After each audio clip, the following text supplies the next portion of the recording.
Wait, Elena! Why did you leave me? I never wanted to leave you. Your mother... My mother did what? The ceremony will begin sharply at 1.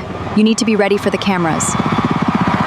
The limousine moves slowly through the heart of downtown Seoul, cutting through the dense rhythm of a city that never paused for anyone, not even for a man like Min Jun, the young billionaire CEO, whose name had long become synonymous with power, influence, and unreachable success. A man whose decisions moved markets and whose voice silenced boardrooms, yet inside that bulletproof silence of tinted glass and polished leather, there was no celebration in his chest, only a quiet ache that had lived there for 11 years without ever fully leaving him. Outside, the city had transformed into a living spectacle, streets packed with people waving and raising their phones as the most anticipated wedding in South Korea unfolded in real time. News helicopters circling overhead like restless witnesses, cameras streaming across every major network as if the whole country had agreed to pause and watch history being written in gold, glass, and celebrity. Inside the convoy, everything moved with military precision, armored cars ahead and behind, motorcycles flanking both sides, his assistant reviewing the ceremony schedule on a tablet and reminding him gently of timelines and cues he was no longer listening to, because his gaze had drifted somewhere beyond the glass, beyond the noise, beyond the world that had been so carefully built around him. For Min Jun, success had never been the problem. It was everything else that had slowly hollowed out inside him after the woman he loved disappeared without a word. Then the convoy slowed. Traffic thickened near a pedestrian crossing, where ordinary life continued despite the extraordinary event unfolding only meters away. Students laughing on their way somewhere, office workers hurrying with coffee in hand, a father lifting his daughter onto his shoulders so she could see the wedding cars pass by. And that was when he saw her, standing quietly at the crossing in a simple beige blouse and light trousers, a small bag resting on her shoulder, looking so grounded and so real that for a moment his mind refused to accept what his eyes were telling him. Elena. Her face had changed and softened with time, but there was something painfully familiar in the way she stood so still, something that pulled him backward through 11 years of unanswered questions. And beside her stood 3 boys, all around the same age, all sharing the same restless energy, the same posture, the same laughter held together by something he could not yet name. One of them was pointing excitedly at the street. Another was laughing loudly beside him. The third stood closer to Elena, holding gently onto her sleeve. In that single moment, without any proof and without any explanation, something inside Min Jun recognized them, not through logic, but through instinct, the way memory sometimes meets reality and simply refuses to let go again. His voice broke the silence inside the car before he even understood what he was about to do. "Stop the car," he said quietly, and then again, firmer, when the driver hesitated and his assistant turned to him in alarm to remind him the ceremony would begin in minutes. It was no longer a request. Before anyone could process what was happening, he had already opened the door and stepped out into the middle of a moving world. A groom in a tailored tuxedo, walking away from his own wedding, while security shouted behind him and reporters spun their cameras toward the sudden chaos. He didn't hear any of it. He was already walking toward her, and every step felt heavier than the last, as though he were crossing not a street, but an entire decade of silence and regret. Elena saw him coming and froze. Her bag slipped down her arm, and she caught it without ever taking her eyes off his face. The boys noticed the shift immediately. their laughter fading into a careful, watchful quiet, sensing that something important was happening, even though they did not yet understand what it was. And then Min Jun stopped in front of her, close enough to see everything, close enough that reality could no longer be avoided. "Elena," he said, and his voice came out low and broken in a way that surprised even him. Her lips parted, then closed again, like someone who had rehearsed this exact moment for years and had suddenly forgotten every word she meant to say. Then softly, she said his name back to him, and the world around them seemed to rush in all at once, security pushing forward, reporters shouting questions, drones dipping lower to catch every second of it, none of it mattering to either of them anymore. His eyes moved from her to the boys, then back again, and something inside him finally gave way. "Why did you leave me?" he asked, and the question landed like an old wound reopening. Elena closed her eyes briefly before answering, and when she opened them, there was no hesitation left in her at all. "I never wanted to leave you," she said. "Your mother made sure I had no choice." The words changed the air between them instantly. Even security seemed to slow. Min Jun stepped closer, asking her to repeat it, and she did, steady this time, though her voice shook slightly as the memory rose back to the surface. She told him that 11 years earlier, on one particular day when he had left for a business trip that was supposed to last less than a week, she had discovered she was pregnant, terrified and hopeful all at once, waiting for the right moment to tell him herself. But his mother, Lady Diane June, had reached her first, telling her plainly that she could see exactly what was happening between her and her son, her voice calm and composed in a way that frightened Elena more than shouting ever could, showing her photographs, videos, and messages arranged to look like proof that he was already engaged to someone else, telling her plainly that a poor young woman with no family of her own would never be accepted into their world, and that the kindest thing she could do for everyone, including him, was to disappear quietly before she ruined his future. "I was young, and I was scared, and I believed her," Elena said, her voice cracking on the last word. "I left that same night with nothing, no money and no phone, because I couldn't bear the thought of forcing my way into a life where I wasn't wanted. I tried, later, to reach you twice, through an old number and through a letter that was returned unopened, and after that, I told myself I had to stop trying, for my own sake and for theirs, and I built the only life I could out of what was left." She told him how she had been crying on a quiet street corner that same night when an elderly stranger named Grandma Mira had stopped her car, taken her in without asking a single question she wasn't ready to answer, and cared for her through the following months until the boys were born safely under her roof. "They are yours," Elena finally said, looking toward the 3 boys who stood watching them both with wide, uncertain eyes. "Liam, Noah, and Ethan. They have always been yours." For a moment, standing there on that crowded street, Min Jun was pulled backward into a memory he had buried for 11 years. A small rooftop cafe where he and Elena had first met, back when he was still a junior executive nobody recognized on sight, and she was a young woman working 2 jobs to pay her way through night school. He remembered how she had laughed at something clumsy he said, how she had never once asked him for anything, how being with her had felt like the only honest hour in an otherwise calculated life. He remembered waiting outside that same cafe every evening for a month before she finally agreed to have dinner with him, and how, for the 2 years that followed, she had been the only person in his life who wanted nothing from his name and everything from the person underneath it.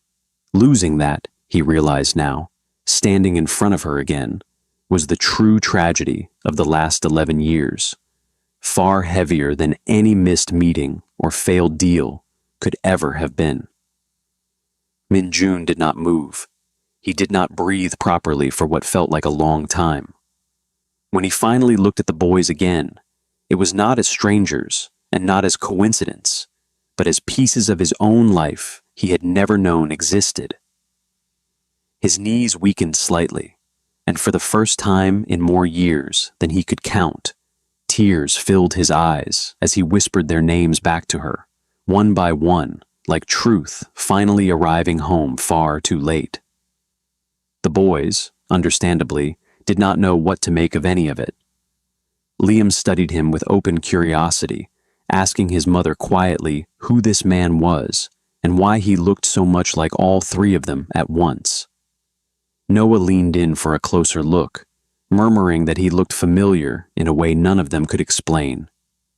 Ethan, the most cautious of the three, gripped Elena's sleeve tighter and asked if the man was dangerous, a question that landed on Min-jun harder than any boardroom failure ever had, because in that single sentence, he understood exactly what he had become to his own sons: a stranger. When he knelt down and told them gently that he was their father, the words did not land as celebration. They landed as confusion, and Ethan took a small step backward, and that reaction, more than anything else that day, was what finally broke him completely. Behind him, his assistant was pale and pleading that the ceremony would begin any minute, and that the guests, the board, and both families were already waiting, but Min-jun barely turned to acknowledge her. For the first time in his adult life, other people's schedules meant absolutely nothing to him. He turned back to Elena and asked her to tell him everything, not as an explanation of the past, but as a wound finally being allowed to speak. And she did, walking him slowly through every year he had missed. The fear, the shame, the quiet nights of raising 3 boys alone, and the version of strength she had built simply because there had been no other option left to her. When his assistant's voice broke through again, announcing that they would arrive at the venue in minutes, Min-jun finally turned fully toward the convoy and said the words that would end up on every news channel in the country by nightfall. "Cancel it," he said, and when she stared at him in disbelief, he said it again, louder, with a certainty that silenced even the security team standing closest to him. "Cancel the wedding. Cancel all of it."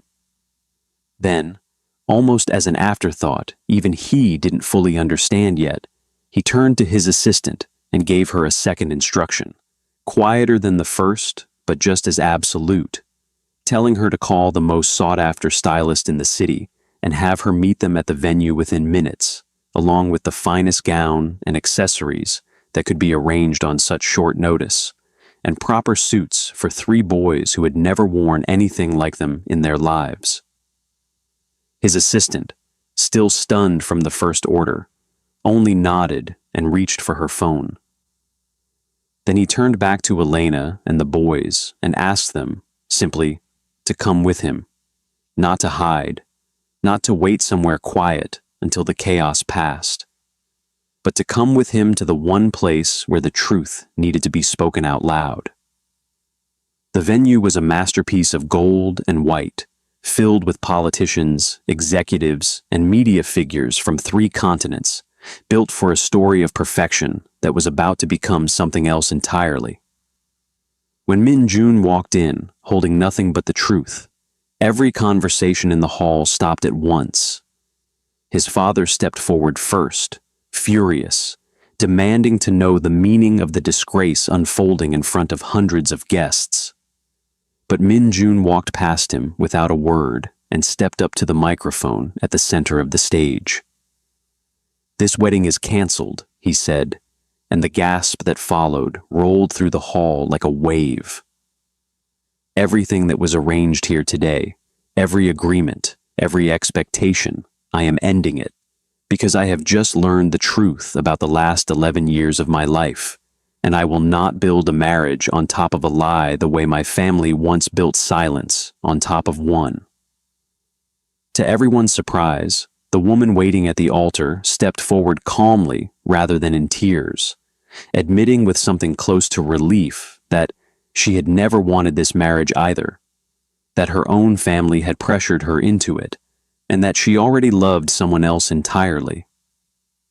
She set down her bouquet and walked out of the hall without looking back, and somewhere in the chaos that followed, two people who had never truly wanted this wedding both found their way out of it at the same time. But Min Jun's eyes were already searching for Elena, and when she finally stepped into the hall with the boys close behind her, the noise around them seemed to fade into the background. He walked to her slowly, then knelt down in front of everyone, press and family and strangers alike, and told her that he did not want power without her, and that he did not want a future built on anything less than the truth. Elena's eyes filled with tears as he asked her to marry him, not out of obligation, but because she was the truth he had been missing for 11 years. And this time, for the first time, she did not run.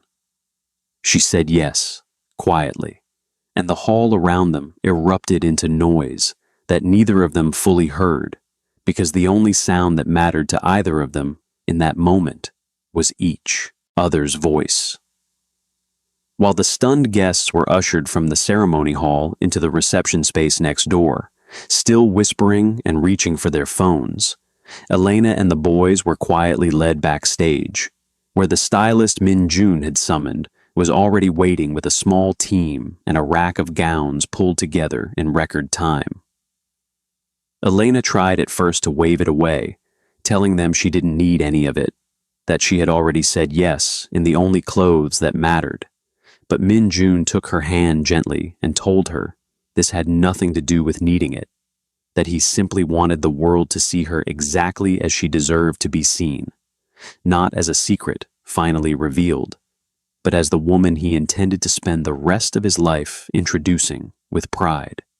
Half an hour later, when the doors to the reception opened, the room fell silent for the second time that day, this time for an entirely different reason, as Elena walked in wearing a gown that caught the light with every step, her hair and jewelry unhurried and exquisite despite the impossible timeline, with Liam, Noah, and Ethan beside her in perfectly tailored suits, straightening their own cuffs with the proud, slightly bewildered look of boys who had never worn anything so fine in their lives. Cameras that had spent all morning chasing scandal now scrambled for an entirely different kind of photograph, and as the four of them crossed the room toward Min Jun, even the guests who had come dressed for a different bride altogether found themselves rising to applaud. Min Jun's vows were short, almost plain compared to the speech he had once planned to give at a wedding that meant nothing to him, but every word of it was true. And when he told Elena that he had spent 11 years chasing everything except the one thing that mattered, and that he intended to spend the rest of his life making up for it, she did not need him to say anything more than that. Lady Diane June arrived too late to stop any of it, watching from the entrance as the life she had spent years constructing came apart in front of her. And for the first time, she understood that she had not protected her son at all. She had simply cost him 11 years he would never get back. Quietly, without a word to anyone, she turned and left before the doors closed behind her. The following morning, every major network across Asia, Europe, and North America was running some version of the same headline, describing a billionaire abandoning his own wedding after discovering a secret family, and for several days the story consumed every screen it touched. Analysts speculated about his mental state. Investors worried aloud about the stability of his companies, and the elite circles that had once celebrated him now whispered instead about scandal. Reporters camped outside the estate gates for nearly a week, hoping for a single photograph of Elena or the boys, until Min-jun finally released one short, calm statement, asking the public for privacy, while his family adjusted to a life none of them had chosen under a spotlight. He did not defend himself, and he did not explain the details of what his mother had done, choosing instead to protect Elena and the boys from becoming a story that strangers argued over online. Slowly, without new material to feed on, the noise began to fade, first into curiosity, then into the ordinary silence of a news cycle that had already moved on to something else. And inside the quiet walls of the estate, none of that noise had ever really mattered anyway. The weeks that followed were not easy, but they were, for the first time in a long while, real. Min-jun moved into a quiet estate outside the city with Elena and the boys, trading press conferences for breakfast tables and boardrooms for bedtime stories he had never learned how to tell. Liam grew bolder with him almost immediately, asking endless questions about how businesses worked and how buildings were built. Noah brought him little drawings and half-finished inventions with the kind of pride that made Min-jun's chest ache in the best way. Ethan remained the most careful of the three, watching from a slight distance for weeks before finally, one quiet afternoon in the garden, reaching out and taking his father's hand without being asked. It was a small thing, but it meant more to Min-jun than any deal he had ever closed. When the boys started at a new school that autumn, the adjustment was harder than either parent expected. Classmates who had seen their father's face on every news channel treated them differently at first, some overly curious and others distant in a way that stung more than outright teasing would have. Liam came home one afternoon quieter than usual, admitting only after some coaxing that a boy in his class had suggested his mother had planned the whole thing to get money out of a rich man, and June had to sit with his own anger for a long moment before he trusted himself to answer calmly. He told Liam plainly that people would sometimes tell a version of a story that wasn't true, and that the only thing that truly mattered was that Liam knew the real one himself. He did not go to the school demanding an apology, though every instinct in him wanted to. Instead, he let Liam handle it his own way the following week, and when his son came home quietly proud of himself for simply telling the truth and walking away rather than fighting about it, Min-jun understood that his boy was already braver than he himself had been at that age. Elena, for her part, carried her own quiet weight, even in the calm. One evening, as the boys played inside and the sky turned soft gold above the garden, Min-jun found her sitting alone and asked what she was thinking about. "I never expected life to give me a second chance like this," she admitted, and when he told her gently that life hadn't given it to them, that they had fought for it themselves, she smiled, but the worry in her eyes didn't fully disappear. "What if it breaks again?" she asked quietly, and he answered honestly that he didn't know, only that if it did, they would fix it again, together, because it was worth fixing. Not every day at the estate was gentle. Nearly a month in, an old business associate of Min-jun's mother visited under the pretense of goodwill, only to remark carelessly in front of Elena that some people simply weren't built for a life like this one, and that the boys would eventually feel out of place among people of a different standing. Elena said nothing in the moment, but that night she packed a small bag out of instinct before she had even decided what she was doing, old fear rising in her, the way it always did when she felt like a guest in someone else's life, rather than a permanent part of it. Min-jun found her sitting on the edge of the bed with the bag half packed, and did not raise his voice or ask her to explain herself.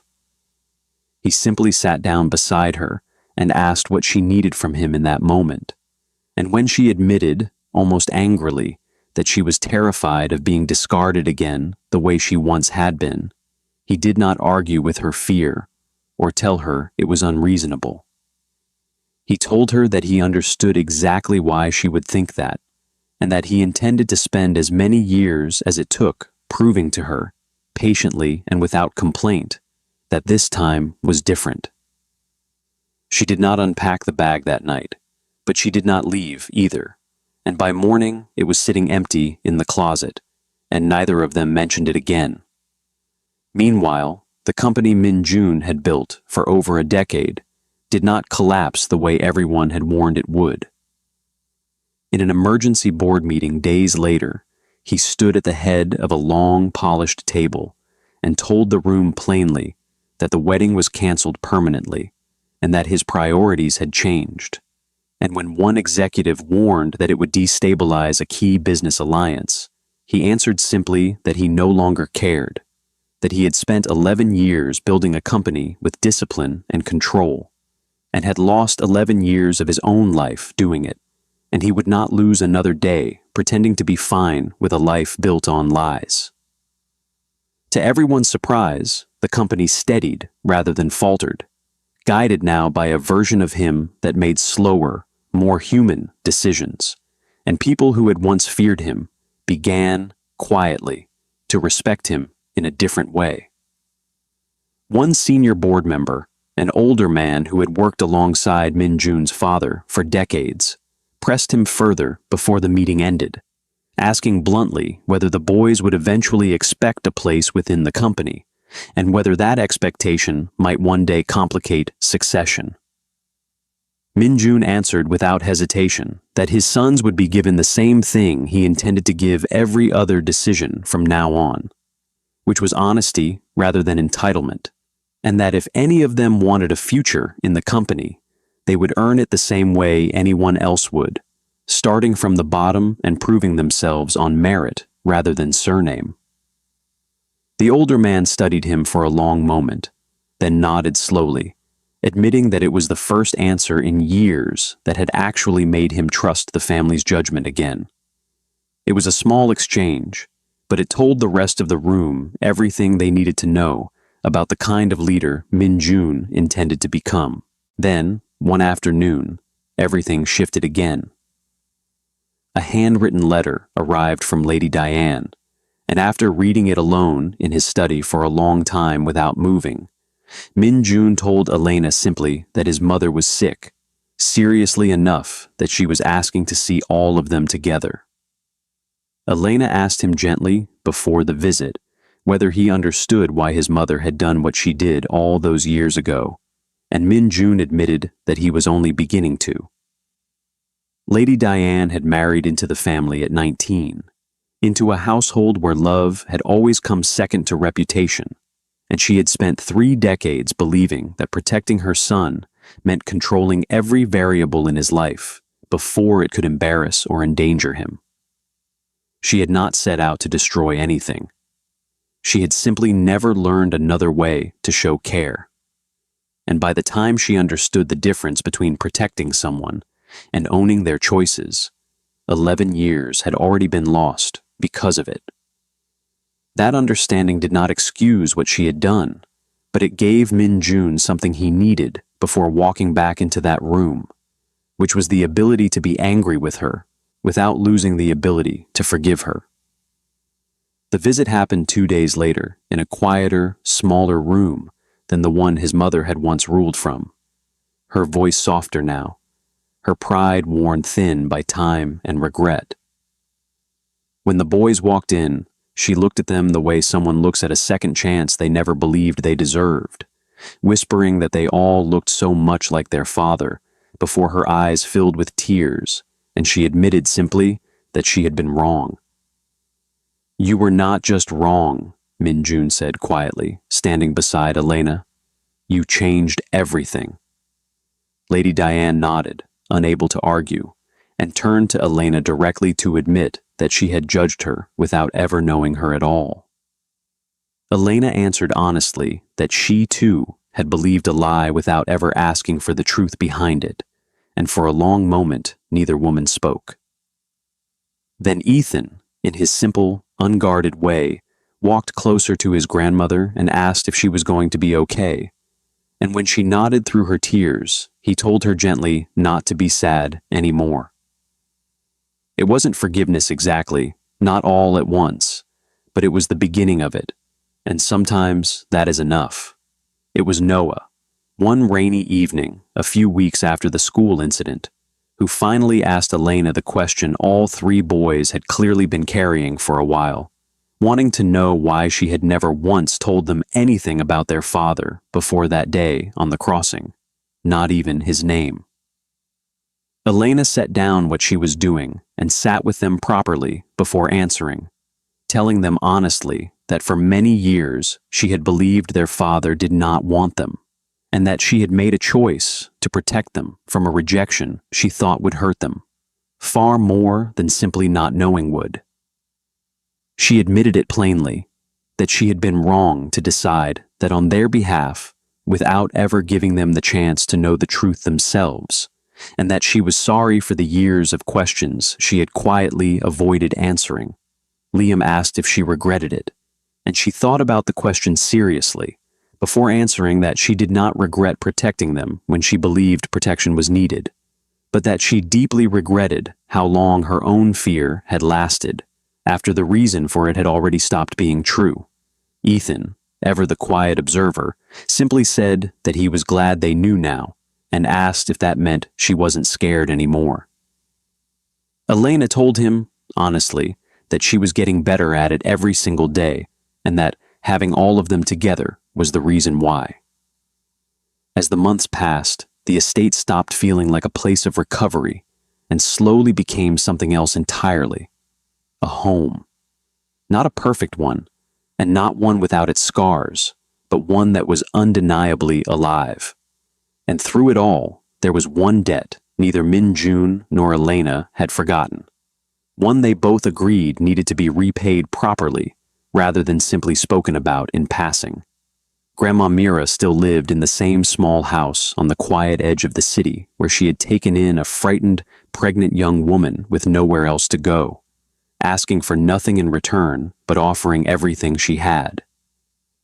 She was in her garden, trimming a row of small flowers when the cars pulled up outside, and she nearly dropped her shears when she saw Elena step out first, followed by three tall, familiar-looking boys, and then, unmistakably, by the man whose face had been on every news channel in the country only months earlier.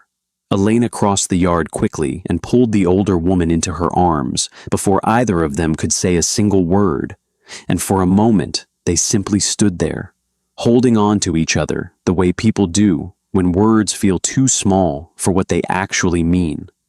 When Elena finally stepped back, her eyes were wet, and she told Grandma Mira that she had never once forgotten what she had done for her, that a stranger's kindness on the worst night of her life had given her and her sons a chance at everything that came afterward.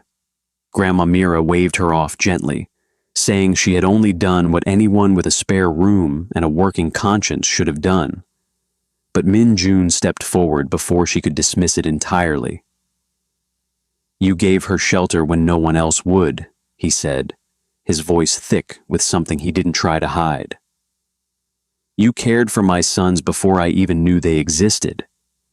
There is no amount of thanks that covers that, but I intend to spend a long time trying anyway." He told her that the boy's education, her home, and her care for as long as she lived were already taken care of, quietly and without conditions, not as a transaction, but as a debt he was finally able to repay. Grandma Mira's hands trembled slightly as she looked between the three boys, who had grown from the babies she once rocked to sleep into the tall, laughing young sons standing in front of her now. And when Liam stepped forward and hugged her without being asked, she finally allowed herself to cry, not from sadness, but from the simple, overwhelming relief of watching a story she had helped begin finally arrive somewhere good.